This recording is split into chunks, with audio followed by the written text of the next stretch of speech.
Hello ವೀಕ್ಷಕರೇ, ಶುಭ ಮಧ್ಯಾಹ್ನ. ಇಂದು ಒಂದೊಳ್ಳೆ ಕ್ವಿಕ್ಕಾಗಿ ಆಗುವಂತಹ ಒಂದೊಳ್ಳೆ ರೆಸಿಪಿ, ಸಾಂಬಾರ್ ರೆಸಿಪಿ ಮೂಲಕ ಬಂದಿದ್ದೀನಿ. ಸೋರೆಕಾಯಿ, ಎಳೆ ಸೋರೆಕಾಯಿ ಫ್ರಿಜ್ಜಲ್ಲಿಟ್ಟು ಹೀಗಾಗಿದೆ. ಏನಿಲ್ಲ, ಸಿಪ್ಪೆ ಚೆನ್ನಾಗಿ ತೆಕ್ಕೊಂಡು ತೊಳ್ಕೊಂಡು ಹೋಳನ್ನು ಸಿದ್ಧತೆ ಮಾಡ್ಕೊಂಡಿದ್ದೀನಿ. ಚೂರು ದಪ್ಪ ಗಾತ್ರದಲ್ಲಿ ಹೆಚ್ಕೊಂಡಿದ್ದೀನಿ. ಯಾಕೆಂದರೆ ಇಲ್ಲಿ ನಾನು ಮಾಡ್ತಿರೋದು ಬೇಳೆ ಇಲ್ಲತಕ್ಕಂತಹ ಸಾಂಬಾರು, ಹುಳಿ. ಬೇಳೆ ಇಲ್ಲದೇ ಇರೋದ್ರಿಂದ ದಪ್ಪ ದಪ್ಪವಾಗಿ ಹೆಚ್ಕೊಂಡಿದ್ದೀನಿ. ಗೊತ್ತಾಗೋದು ಬೇಡ, ಬೇಳೆ ಹಾಕೇ ಇಲ್ಲ ಅಂತ ಗೊತ್ತಾಗೋದು ಬೇಡ. ಹಾಗಾಗಿ ಇಲ್ಲಿ ಸ್ವಲ್ಪ ಕ್ಯಾಪ್ಸಿಕಮ್ ಹಾಕ್ಕೊಂಡು ನೀರು ಹಾಕಿ ಒಂದು 5-10 ನಿಮಿಷ ಬೇಯಿಸ್ಕೊಂಬಿಡಿ. ನೀವು ಕುಕ್ಕರಲ್ಲಿ ಕೂಗಿಸೋದಕ್ಕಿಂತಲೂ ಹಾಗೆ ಒಂದು 10 ನಿಮಿಷ ಬೆಂದರೆ ಸಾಕಿದು ಹೋಳುಗಳು. ನಾನಿಲ್ಲಿ ಉಪ್ಪು ಹಾಕ್ಕೊಂಡು ಮುಂಚೆನೇ ಬೇಯಿಸ್ಕೊಳ್ತಾ ಇರೋದ್ರಿಂದ ಮತ್ತು ಪ್ರಮಾಣ ನೋಡಿಕೊಂಡೆ ಉಪ್ಪು ಹಾಕ್ಕೊಳ್ಳಿ. ಕೊಬ್ಬರಿ ಹೆಚ್ಚಿಟ್ಕೊಂಡ್ರು ಇದನ್ನು ಹಾಕ್ಕೊಳ್ಳಿ ರುಬ್ಬೋದಕ್ಕೆ. ಇಲ್ಲಿ ಬ್ಯಾಡಗೆ ಮೆಣಸಿನ್ಕಾಯಿ, ಧನಿಯಾ ಹಾಗೂ ಜೀರಿಗೆನ, ಹುಣಸೆಹಣ್ಣು ಹಾಕ್ಕೊಂಬಿಡ್ತಿದ್ದೀನಿ. ಎಲ್ಲ ಹಸಿನೇ ಹಾಕ್ಕೋತಾ ಇದ್ದೀನಿ. ನೆನೆಸಿಟ್ಕೊಂಡಿರೋ ಅಂತಹ ಕಡಲೆಬೇಳೆ, ಅದೇ ಇದಕ್ಕೆ ಮೇನ್ ಇಂಗ್ರೀಡಿಯೆಂಟ್ಸ್. ನೆನೆಸಿಟ್ಕೊಂಡಿರೋ ಕಡಲೆಬೇಳೆ ಹಾಕ್ಕೊಂಡು ಮಾಡೋದೇ ಈ ಹುಳಿಯ ಒಂದು ಸ್ಪೆಷಾಲಿಟಿ. ಸೊ ಅದಕ್ಕೆ ಇಲ್ಲಿ ಕೊಬ್ಬರಿ ಎಣ್ಣೆ ಎಲ್ಲ ಕ್ಷಮಿಸಿ, ಇಲ್ಲಿ ಕಡಲೆಕಾಯಿ ಎಣ್ಣೆ, ಜಕ್ಕಾಲೀಸ್. ಇದಕ್ಕೆ ಮುಂಚೆನೇ ನನ್ನ ಯೂಟ್ಯೂಬ್ ಚಾನಲಲ್ಲಿ ನೋಡಿ ಜಕ್ಕಾಲೀಸ್ ಬಗ್ಗೆ ನಾನು ತುಂಬ ಇನ್ಫಾರ್ಮೇಷನ್ ಕೊಟ್ಟಿದ್ದೀನಿ. ಒಳ್ಳೆ ಎಣ್ಣೆ, ಒಗ್ಗರಣೆ ಹಾಕ್ಕೊಂಡು ಬೇಯಿಸಿಟ್ಕೊಂಡ್ರು ಹೋಳುಗಳನ್ನು ಹಾಕ್ಕೊಂಡು ರುಬ್ಬಿಟ್ಕೊಂಡಿರೋದನ್ನು ಹಾಕ್ಕೊಂಡು ಒಂದೊಳ್ಳೆ ರುಚಿಕರವಾದ ಅಳತೆ ಪ್ರಮಾಣದ ಕೊಬ್ಬರಿ, ಧನಿಯಾ, ಇದಕ್ಕೆ ಮೇನ್ ಇಂಗ್ರೀಡಿಯೆಂಟ್ಸ್ ಮೆಣಸಿನಕಾಯಿ, ಹುಣಸೆಹಣ್ಣು ಹೇಳಿದ್ದೀನಿ. ಕಡಲೆಬೇಳೆ ಬಂದು ಇಲ್ಲಿ ಕಡಲೆಕಾಳು ಬೆಳಿಗ್ಗೆ ಹಾಕ್ಕೊಂಡು ನೆನೆಸಿಟ್ಕೊಂಡು ರುಬ್ಕೋಬೇಕು. ಇದೇ ಮೇನ್ ಇಂಗ್ರೀಡಿಯೆಂಟ್ ಇದಕ್ಕೆ ವೀಕ್ಷಕರೇ. ಏಕೆಂದರೆ ಬೇಳೆ ಬೇಯಿಸ್ಕೊಂಡಿರೋದ್ರ ಜೊತೆಗೆ ಮಾಡ್ತಿಲ್ಲ, ನಾನು ಒಗ್ಗರಣೆ ಮಾಡ್ಕೊಳ್ಳೋ ತಯಾರಿ ಮಾಡಿದ್ದೀನಿ. ಕಡಲೆಬೇಳೆ ನೆನೆಸಿ ಚಕ್ಕಾಲಿಸೋರ ಕಡಲೆ ಎಣ್ಣೆ, ಕಡಲೆಕಾಯಿ ಬೇಯಿಸಾಗಿ ಒಗ್ಗರಣೆ ಮಾಡೋದು. ಒಳಗೆ ಬೇಯಿಸಿ ಚೆನ್ನಾಗಿರುತ್ತೆ, ಹಾಗೆ ರುಚಿಕರವಾಗಿರುತ್ತೆ. ರುಬ್ಬಿಟ್ಕೊಂಡಿರೋದನ್ನ ಹಾಕ್ಕೊಂಡು ಒಗ್ಗರಣೆ ರೆಸಿಪಿನ ನಾನು ಫಾಲೋ ಮಾಡಿ ಸ್ವಲ್ಪ ಕುದಿಸಿ ನಾನು ಮಾಡ್ತಾ ಇದ್ದೀನಿ. ರುಬ್ಬಿಟ್ಟು ಚೇಂಜಸ್ ಏನು ಅಂತ ಇದ್ದೀನಿ.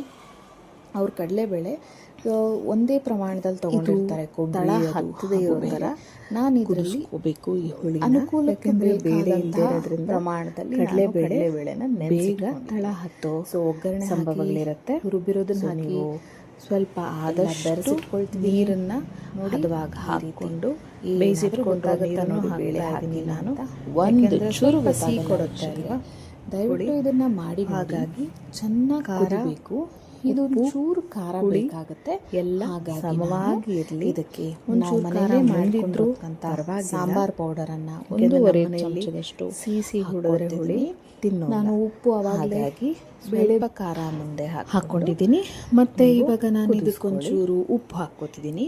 ಬೇಳೆಗಳಿಗೆ ಅವಾಗಲೇ ಪುಡಿ ಉಪ್ಪು ಹಾಕಿರೋದ್ರಿಂದ ಇಲ್ಲೊಂಚೂರು ಕಲ್ಲು ಹಾಕ್ಕೊಳ್ತೀನಿ. ಒಗ್ಗರಣೆ ನಿಮಗೆ ಕಾಣಿಸ್ತಿರ್ಬೋದು ಜಾಸ್ತಿ ಅಂತ, ಬಟ್ ನಾನು ಅದಕ್ಕೆ ಹೋಳು ಮತ್ತು ಸಾಂಬಾರು ಖಾರಕ್ಕೆ ಎಷ್ಟು ಬೇಕೋ ಆ ಪ್ರಮಾಣದಲ್ಲೇ ಹಾಕ್ಕೋತಿದ್ದೀನಿ. ನಿಮ್ಮ ಸಾಮಾನ್ಯವಾಗಿ ನಾವು ಬೇಳೆ ಹಾಕಿ ಮಾಡಿ ಅದು ಮಾರನೇ ದಿನ ಮಿಗೋ ಲೆವೆಲ್ಗೆ ನಾವು ಮಾಡ್ಕೊಳ್ಳೋ ಬೇಳೆ ಬೇಯಿಸ್ಕೋಬೇಕಾದ್ರೆ ಹಾಕ್ಕೋತೀವಿ. ಇಲ್ಲಿ ನಾನು ಬೇಳೆ ಹಾಕ್ತಿರೋದ್ರಿಂದ ಮಾಡಿದ್ದು ಅನ್ಸೋದು ಕೂಡ ಇಲ್ಲ. ಬದಲು ಹೊಡಿತೀವಿ. ಹೆಚ್ಚು ಕುದೀತಾ ಇದೆ ನೋಡಿ. ಬ್ಯಾಡಗೆ ಮೆಣಸಿನಕಾಯಿ ಹೇಗೆ ಹಾಕಿದ್ದೀನಿ, ಹೋಳುಗಳಿಗೂ ಚೆನ್ನಾಗಿ ಉಪ್ಪು ಖಾರ ಅಂಟ್ಕೊಂಡಿದೆ. ಖಾರ ರೆಡಿ ಆಗಿದೆ, ಸಿದ್ಧವಾಗಿದೆ ವೀಕ್ಷಕರೇ. ಈ ಥರದ ಒಂದೆಲ್ಲ ಮಾಡೋದ್ರಿಂದ ಮನೆಯಲ್ಲೂ ಕೂಡ ನೆಮ್ಮದಿ ಇರುತ್ತೆ. ಅರಿಶಿನ ಹಾಕ್ಕೊಂಡು ಖುಷಿಯಾಗಿ ಏನೇ ಮಾಡಬೇಕಾದ್ರೂ ಖುಷಿಯಾಗಿ ಮಾಡೋದ್ರಿಂದ ಸವಿಯೋದಕ್ಕೂ ಹೋಳಿಗೆ ನಾನು ಪುಡಿ ಉಪ್ಪು ಹಾಕಿರೋ ತಿಂತಿದ್ರೆ ನಾವು ಬಡಿಸಿದಾಗ ಅವರೆಲ್ಲ ತಿಂತಿದ್ರೆ ನಮಗೂ ಒಂದು ತೃಪ್ತಿ ಇರುತ್ತೆ. ಏನು ಗಿಲ್ಟ್ ಕಾಡಲ್ಲ. ಅಯ್ಯೋ ನಾವು ಬೇಳೆನೇ ಹಾಕಲಿಲ್ಲ ಮಾಡ್ಕೊಂಡು ತಿಂದು ಅಳಿಸ್ಕೊಡಿ. ನಾನು ಗಾರ್ನಿಶ್ ಮಾಡಿ ಹಾಕೊಳ್ಳೋದಿಲ್ಲ. ಈ ಥರ ಒಳ್ಳೊಳ್ಳೆ ಅಡುಗೆಗಳನ್ನು ಹೆಚ್ಚು ಸಾಧ್ಯವಾದಷ್ಟು ಎಷ್ಟು ಕಮ್ಮಿ ಸಮಯದಲ್ಲಿ ಮಾಡಿಕೊಳ್ಳೋಕೆ ಅಡುಗೆಗಳನ್ನು ಕುದಿಲಿ, ಚೆನ್ನಾಗಿ ಕುದಿಲಿ. ಮಕ್ಕಳಿಗೆ ಬಿಡಿ, ಸುಲಭವಾಗಿ ಮಾಡಿ ಒಂದ್ಸಲಿ ಮಾಡಿ ನೋಡಿ. ಕಮೆಂಟ್ ಸೆಕ್ಷನ್ ತಿಳಿಸ್ತೀರಾ ಹೇಗಿತ್ತು ಅಂತ. ದಯವಿಟ್ಟು ನನ್ನ ಚಾನೆಲ್ನ ಸಬ್ಸ್ಕ್ರೈಬ್ ಮಾಡ್ಕೊಳ್ಳಿ. Datta creative visuals, square visuals ಅಂತ ನೀವು ಟೈಪ್ ಮಾಡಿದ್ರೆ ಲೈಕ್ ಸಬ್ಸ್ಕ್ರೈಬ್ ಮಾಡಿ. Thank you. ಇಷ್ಟ ಆಗಿದೆ. Thank you.